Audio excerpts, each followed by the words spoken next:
Sebuah biji persik jatuh dari langit. Dengan suara plop, jatuh ke dalam sungai. Dalam sekejap, biji persik ini langsung berakar dan bertunas. Bahkan menghasilkan buah persik yang besar dan matang.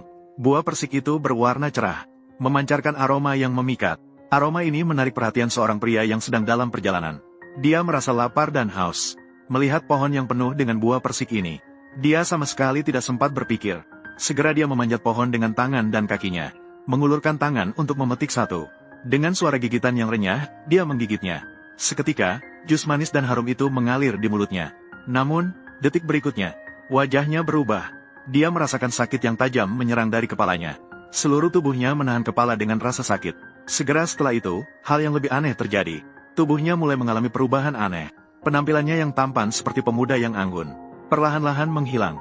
Menggantikan adalah wajah aneh berwajah buruk rupa seperti monyet. Dia berjuang untuk merangkak ke tepi sungai. Melihat bayangannya di dalam air, dia hampir tidak percaya pada matanya sendiri. Perubahan buruk rupa yang tiba-tiba ini benar-benar mengubah hidupnya. Cahaya bulan putih di hatinya. Wanita yang selalu dia kagumi, melihat wajahnya yang mengerikan sekarang, seketika membuatnya pucat pasi karena ketakutan. Dengan suara teriakan yang menyedihkan, dia langsung pingsan. Ternyata biji persik ini bukanlah benda biasa. Ia adalah biji buah persik sakti dari surga. Suatu hari, ketika para dewa bersatu untuk menaklukkan rubah iblis, Shen Gongbao mengambil kesempatan untuk diam-diam memetik satu buah persik sakti.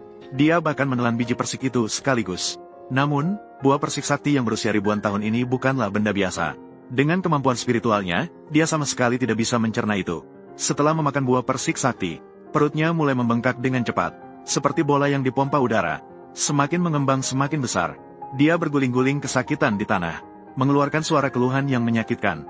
Dalam keadaan putus asa, dia terpaksa menahan rasa sakit yang hebat, pergi untuk memohon kepada gurunya agar membantunya sembuh. Dengan usaha maksimal dari Tianzun untuk menyelamatkannya, dia sementara berhasil menyelamatkan nyawanya. Namun, wajah Yuan Si Tianzun tampak serius. Dengan tegas memperingatkannya, jika tidak mengungkapkan penyebab penyakitnya, penyakit ini tidak akan bisa disembuhkan. Shen Gongbao sangat menyadari hal ini. Mencuri dan memakan buah persik sakti adalah pelanggaran berat terhadap hukum surga. Begitu dia mengaku, dia pasti akan menerima hukuman yang berat. Untuk menghindari penyelidikan dari surga, dia berpikir keras. Akhirnya memutuskan untuk pergi ke dunia manusia dan bergantung pada kakas perguruannya. Namun, pada malam itu, perut Shen Gongbao mulai membesar lagi. Rasa sakit semakin tak tertahankan. Dia berguling-guling di tempat tidur. Untuk menyelamatkan saudara muridnya, Jiang Xia sangat cemas. Segera berlari keluar mencari penyelamat. Di tengah perjalanan, dia bertemu dengan seorang ahli misterius yang mengenakan jubah hitam. Terlihat bahwa ahli itu mengeluarkan aura misterius di sekelilingnya. Ketika ahli itu perlahan-lahan melepas jubahnya, keduanya menatap dengan seksama. Tanpa bisa menahan diri, mereka terkejut dan ternganga. Ternyata itu adalah guru mereka, Yuan Si Tianzun yang datang. Yuan Si Tianzun dengan wajah serius menatap tajam Shen Gongbao. Dengan tegas meminta dia untuk mengaku dengan jujur. Shen Gongbao dibawa kewibawaan gurunya. Pertahanan di dalam hatinya akhirnya runtuh. Dengan putus asa mengakui segalanya, Yuan Si Tianzun juga menghela napas dalam-dalam. Setelah itu, Yuan Si Tianzun berpura-pura menjadi dokter rektum. Terlihat di tangannya, tiba-tiba muncul sebuah golok besar sepanjang 40 meter, bersiap untuk menguliti Shen Gongbao.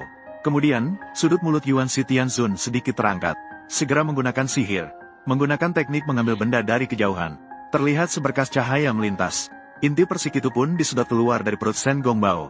Tianzun sangat peduli pada muridnya, khawatir akan keselamatan hidup Shen Gongbao. Dengan cepat melancarkan sihir untuk melempar inti persik itu jauh-jauh. Inti persik itu meluncur membentuk lengkungan di udara. Dengan suara plop jatuh ke dalam sungai. Dalam sekejap, tumbuh akar dan tunas menjadi pohon persik yang aneh itu. Barulah adegan awal itu terjadi. Ketika Dewa Langit mengejar, menemukan bahwa inti persik terkontaminasi dengan aroma duniawi. Semua orang di hatiku, harta langit tidak boleh ditinggalkan di dunia manusia. Ini adalah hukum langit yang ketat. Maka Dewa Langit segera menggunakan kekuatan ilahi. Dalam sekejap menghancurkan pohon persik ini. Dengan demikian, petunjuk tentang pencurian buah persik sakti oleh Shen Gongbao terputus. Seolah-olah semuanya tidak pernah terjadi. Hanya menyisakan sebuah legenda yang penuh keajaiban.